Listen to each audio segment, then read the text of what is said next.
La ciudad es una estructura física que se forma a través de procesos sociales, económicos, ambientales y políticos. Esta es el resultado de la interacción y actividad humana, y es un espacio de encuentro y un producto de su propia historia.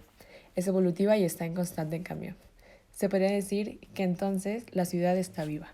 La pregunta es, ¿por qué vivimos en ciudades?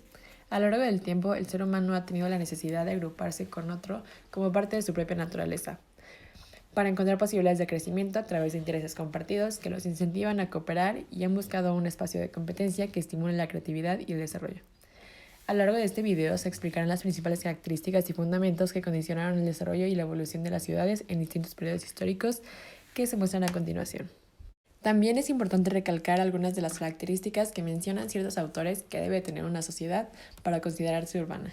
Estas son excedente y almacenamiento de alimentos, escritura, organización social, capacidad tecnológica. Cada día más gente comienza a vivir en las ciudades y es interesante conocer su origen para poder crear escenarios del futuro.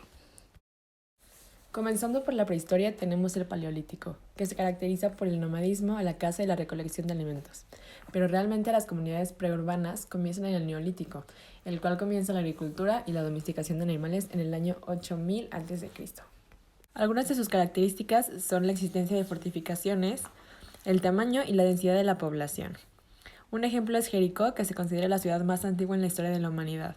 Esta se establece en la cuenca del río Jordán. Y otro ejemplo es Catalhuyuk, pero ninguna de estas dos constituyeron civilizaciones, más bien eran grandes asentamientos. Después tenemos a las primeras civilizaciones, que son Mesopotamia, Egipto, India, China, Mesoamérica y la cultura inca. Estos asentamientos eran mucho más complejos y estaban principalmente cerca de cuerpos de agua. Comenzó la invención de la escritura, el suelo fértil, el desarrollo de nuevas tecnologías y de instituciones que consolidan el poder. Después, en la ciudad clásica se encuentran Grecia y Roma.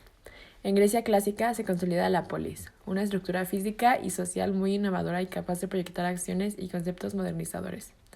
Algunas de las aportaciones más relevantes con respecto al urbanismo en Grecia son el espacio público, que conlleva los edificios públicos y el ágora, en el cual se llevaban a cabo actividades sociales y convivencia, la ciudad dual, que era la Acrópolis, que es un espacio para la defensa y barrios esenciales cerca del ágora, y finalmente el trazo o una retícula, que es una estructura práctica para la ciudad. Por otro lado, la ciudad romana presenta una estructura militar, un sistema institucional y en cuanto al desarrollo de la ciudad cuenta con una infraestructura que les permite expandirse.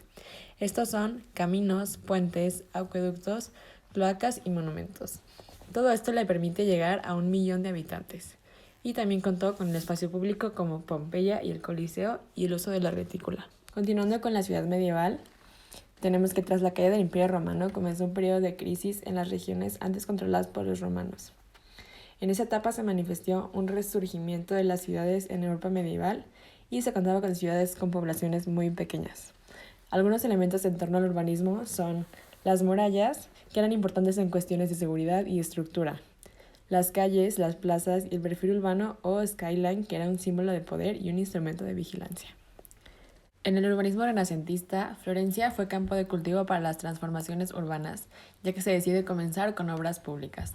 Se encuentran con 3 características principales, que son claridad espacial, la que cuenta con el espacio legible y ordenado, las calles rectas, la perspectiva y la planificación. En segundo, surgen las ciudades ideales, que es en orden claro y funcional, y la invención de artillería y el círculo y la organización radial como forma perfecta. Por último, la monumentalidad, la cual buscaba llenar de monumentos y símbolos y espacios para apreciar. El siguiente periodo es el barroco, en el cual se abren grandes espacios públicos como avenidas y plazas. Se crea un sistema urbano cuya unidad se basa en el movimiento y la atención. Este urbanismo busca evidenciar el poder del Estado y se basa en el eje, el punto focal y la simetría. Por último, tenemos en la ciudad preindustrial a la ciudad colonial americana. En ella se encuentran las tipologías urbanísticas de la época colonial que responden al manejo de la retícula. Un ejemplo es en Filadelfia, que muestra la clasificación de la estructura de las calles. Por otro lado, existía la presencia de manzanas y un muelle. La ciudad continuó evolucionando y creciendo horizontal y verticalmente.